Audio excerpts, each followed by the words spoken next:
Hello friends, അപ്പോൾ ഇന്നത്തെ എൻ്റെ പുതിയൊരു വീഡിയോയിലേക്ക് എല്ലാ കൂട്ടുകാർക്കും സ്വാഗതം കേട്ടോ. അപ്പോൾ ഇന്ന് ഞാൻ വന്നിരിക്കുന്നത് ഈ കോവയ്ക്ക് പെറുക്കുന്ന ഒരു വീഡിയോ ആയിട്ടാണ് കേട്ടോ.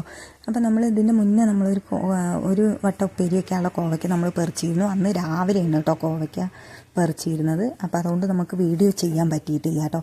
അപ്പോൾ ഇതാ രണ്ടാം വട്ടം കോവയ്ക്ക മൂത്ത് വന്നിട്ടുണ്ട്. അപ്പോൾ അതിൻ്റെ ഒരു വീഡിയോ ആയിട്ടാണ് കേട്ടോ ഞാൻ വന്നിരിക്കുന്നത്. അപ്പോൾ അത് ഒരു ഉപ്പേരിക്കുള്ള കോവയ്ക്ക നമുക്ക് കിട്ടിയിട്ടുണ്ട് കേട്ടോ. അപ്പോൾ നമ്മളിതാ വീട്ടിൻ്റെ മുറ്റത്ത് തന്നെ നമ്മളിതങ്ങനെ ഒരു പന്തലിട്ടിറക്കുകയാണ് കേട്ടോ. അപ്പോൾ ഇത് പാഷൻ ഫ്രൂട്ട് പറയുന്നൊരു പഴം ഉണ്ടായിരുന്നു. അതിന് വേണ്ടിയിട്ടാണ് കേട്ടോ നമ്മൾ ഈ പന്തലിട്ടിരുന്നത്. അത് കഴിഞ്ഞിട്ട് നമ്മൾ ഓരോ കൊല്ലം കഴിഞ്ഞപ്പോൾ നമ്മളിത് മത്തനും കുമ്പളനൊക്കെ ആയിട്ട് ഓരോ പ്രാവശ്യം നമ്മൾക്ക് ഇങ്ങനെ കിട്ടിയിട്ടുണ്ടായിരുന്നു കേട്ടോ. അതൊക്കെ ഇതിൽ തന്നെയാണ് കേട്ടോ നമുക്ക് ഉണ്ടായിരുന്നത്. അത് കഴിഞ്ഞ് നമ്മളിത് അതേമാതിരി കോവയ്ക്കയുടെ തൈ കൊടുന്നിട്ട് കുത്തിയിട്ടപ്പോൾ അത് വള്ളി പടർന്നിട്ട് നമ്മൾ ഇതിലാണ് കേട്ടോ കയറ്റി വിട്ടിരുന്നത്. അതുകൊണ്ട് തന്നെ നമുക്ക് കഴിഞ്ഞ വർഷം നമുക്ക് നിറയെ കോവയ്ക്ക കിട്ടിയിട്ടുണ്ടായിരുന്നു. ഒരുപാട് കോവയ്ക്ക കിട്ടിയിട്ടുണ്ടായിരുന്നു കേട്ടോ. നമ്മൾ അടുത്ത വീട്ടിൽ കൂടി അതുമാതിരി റിലേറ്റീവ്സിൻ്റെ വീട്ടിൽ കൂടെ ഒക്കെ കൊടുത്തിരുന്നു കേട്ടോ. നമ്മൾ ഇപ്രാവശ്യം അതുമാതിരി കിട്ടുമെന്ന് ഞാൻ വിചാരിക്കുന്നു.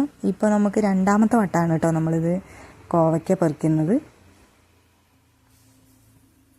അപ്പോൾ ഇങ്ങനൊരു ഇതിൽ കയറിയിട്ടാണ് കേട്ടോ നമുക്ക് പറിക്കാൻ പറ്റുള്ളൂ, അല്ലാതെ നമുക്ക് ഇതിൽ എത്തില്ല. അതുകൊണ്ട് നമുക്ക് കോണി പോലത്തെ ഒരു സാധനം വാങ്ങി തന്നിട്ടുണ്ട് കേട്ടോ ഏട്ടൻ.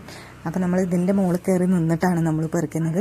അപ്പോൾ ചോട്ടിൽ പാത്രമായിട്ട് ഒരാൾ നിൽക്കുന്നുണ്ട് കേട്ടോ. എൻ്റെ മോളാണ് നിൽക്കുന്നത്. അതിൽ പറിച്ചിടുകയാണ് കേട്ടോ. അപ്പോൾ നമുക്ക് ഒരു ഉപ്പേരി വയ്ക്കാനുള്ളത് കിട്ടിയിരിക്കുന്നുണ്ട്. ഈ ഒരു വള്ളി എന്ന് പറയുന്നത് നമുക്ക് 2-3 കൊല്ലം വരെ നമുക്ക് നിൽക്കും കേട്ടോ. ഇത് വെട്ടി കൊടുത്തു കഴിഞ്ഞിട്ടുണ്ടെങ്കിൽ നന്നായിട്ട് നമുക്ക് കായ ഉണ്ടാകും കേട്ടോ. അപ്പോൾ ഞാൻ വെട്ടി കൊടുത്തിട്ടൊന്നുമില്ല. അപ്പോൾ കഴിഞ്ഞ പ്രാവശ്യത്തെ അതേമാതിരി ഉണങ്ങിയിട്ടൊക്കെ പോയിരുന്നു കേട്ടോ. വള്ളിയല്ല, ഇലകളൊക്കെ ഉണങ്ങിയിട്ട് നിന്നിരുന്നു. അപ്പോൾ ഞാൻ വിചാരിച്ചു ഉണങ്ങിക്കഴിഞ്ഞാൽ ഇനി ഉണ്ടാവില്ലേ എന്ന് വിചാരിച്ചിരുന്നു കേട്ടോ.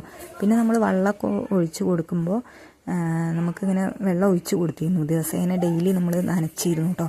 നന തുടങ്ങിയപ്പോൾ നമുക്കിങ്ങനെ ഇലകൾ വരാൻ തുടങ്ങി. ഇപ്പോൾ ഇതിൽ അത്യാവശ്യം ഒരു 2-3 പേരിക്കുള്ളതൊക്കെ കിട്ടാൻ തരത്തിലുണ്ട് കേട്ടോ. അപ്പോൾ അതിങ്ങനെ ഉണ്ടായി വരുന്നതേ ഉള്ളൂ. അപ്പോൾ ആദ്യത്തെ ഒരു വട്ടം നമ്മൾ ഇതേമാതിരി ഉപ്പേരിക്കുള്ളത് കിട്ടിയിട്ടുണ്ടായിരുന്നു. നമ്മൾ ഉപ്പേരി ഒരു ദിവസത്തെ ഉപ്പേരി വയ്ക്കാനുള്ളത് കിട്ടിയിട്ടുണ്ടായിരുന്നു കേട്ടോ. ഇപ്പോൾ ഇത് രണ്ടാമത്തെ വട്ടമാണ് നമ്മൾ അറക്കുന്നത്. ഇനി ഇതിൽ ചെറിയ ഇതൊക്കെ ഉണ്ട് കേട്ടോ.